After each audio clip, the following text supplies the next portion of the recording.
This really is a powerful energy, powerful reading.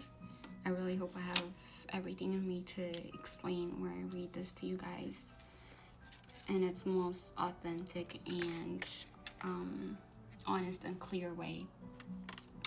We have the Queen of Swords for the first card and Judgment, followed by the King of Wands, the World, the Hangman, the Eight of Wands, Temperance, Three of Pentacles, Knight of Pentacles, the Hierophant, Queen of Pentacles, Queen of Cups. This is really about you and about who you are. I want you to see the World card first and Judgment.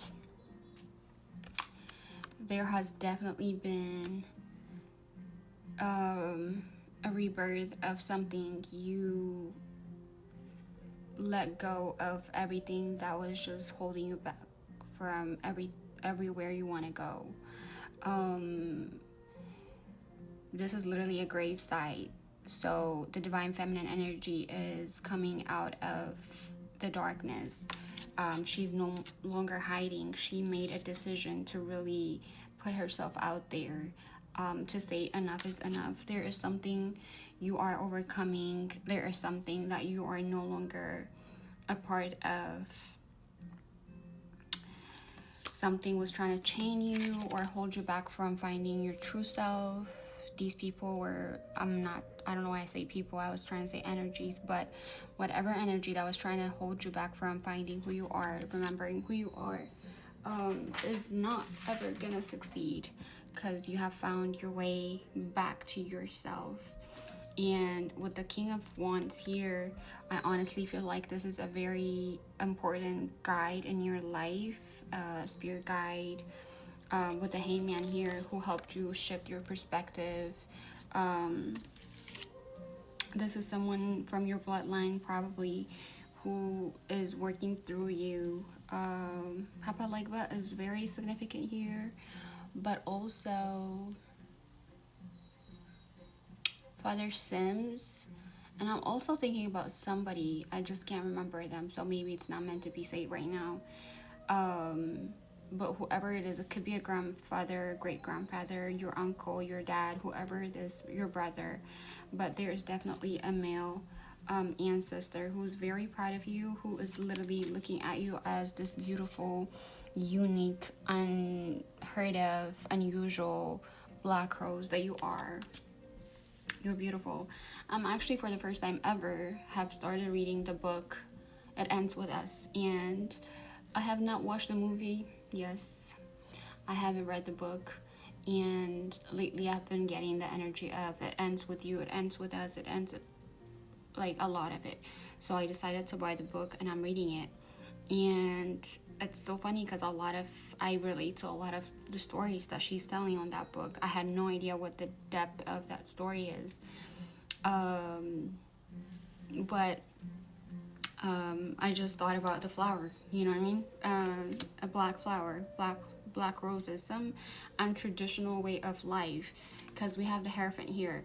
One, you're graduating. Your spirit team is very much cheering up your growth, and your grades are of a higher rank. I can't believe we have the Star and the Temperance right next to each other as well. You're like very much comfortable in who you are right now and not bothered by anything and anybody. Very much concerned about how to heal more, how to help more, how to show up more authentically. Plants or planting plants could be significant for someone here. You're working on yourself every single day. Like, you're really focused on yourself and the things that will only make you better from the previous days. That's why we have the Knight of Pentacles right after, the Queen of Pentacles right after the Knight of Pentacles. Your growth is very significant. Somebody really have a farm and they're planting produce for real, or that's the plan, that's the goal, that's the dream, and it is very possible. Lotus flower is significant for someone here as well. With the Queen of Cups, you're very intuitive, very psychic, and we have the King of Wands. So you're very psychic, you're very intuitive. We have the Star and the Temperance. With the Hierophant here and the Queen of Cups, you're calling your self-love. I mean, your self-love game is strong. You're not looking for love outside of yourself. You're looking within, and that's why this overflow of every abundance that you could ever think of is right here, right underneath you, so you can access it. Definitely shedding past trauma, past abandonment issues.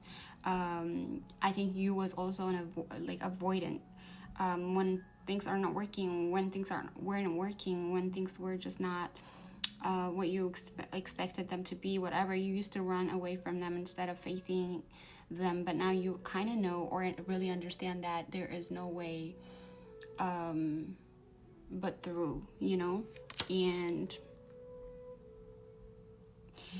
things that you thought was destroying you or had the power to destroy you turns out to really have no power over you, because the moment that you realize that it is all about you, and then you can worry about outside things accordingly, because we do live in a world where we need each other, we need to support each other in communities, and we have to really care for Mother Earth, and that's how she can take care of us, right? But it really starts from within. And something about the rise of divine femininity, okay? Like something was really struggling. Something was really, really trying to keep you away from finding your true path. Your true path could really be music for someone. You're drawn to music. You don't really necessarily have to be the singer, but you could be a writer. You could have the gift of writing lyrics and freestyle. You just have a gift around music, or that's how you express yourself, or that's how you really found your healing journey, because a lot of us, mine was for the most part the moon. One night I was driving back home, like I was a couple years ago here. I was here in the US, but I was driving home after a long day, and it was dark. It was about, like, I don't know, like 7-8 p.m. and it was dark. And the moon was humongous. Like, she was huge. Like, I really can't explain. Like, she was on my face. Like, I was like, for real. It might sound like a lie or just fake. I felt so uncomfortable. I felt so seen. I felt so uncomfortable that I was like trying to avoid facing the moon. Like I was trying to change lanes in case a tree can cover the moon. I am not lying. That was very uncomfortable for me. And I was like, it's not a hate avoidant. Like I've always loved the sky, especially when it's dark. But since I was little, I used to really sit outside to see the stars back home growing up, like when I was like, I don't know, 4 or 5 years old. I'm not lying. Why do I keep saying that? Some people are trying to they're choosing not to trust you. No, they're choosing not to believe you, and there's nothing that you can do. They can work on that, and if it's, when you guys are aligned, maybe you can give it a shot, whether it's friendship, family, whatever, but don't stick around people who expect you to prove yourself like every day on everything. You know what I mean? 9/11, as I say that. New York or September. But it's like I was hiding from my parents, because I've done something wrong, is how I felt that night. And I got home and I still felt uncomfortable. I was like, what the hell was that? I've never felt that way before. I love the moon. I've never felt that way before. So that's how it started. It got a lot more serious after that. But yours could be music. Yours could be planting plants. Yours could be planting seeds, herbs, land, water. But you're doing very, very good. Very good.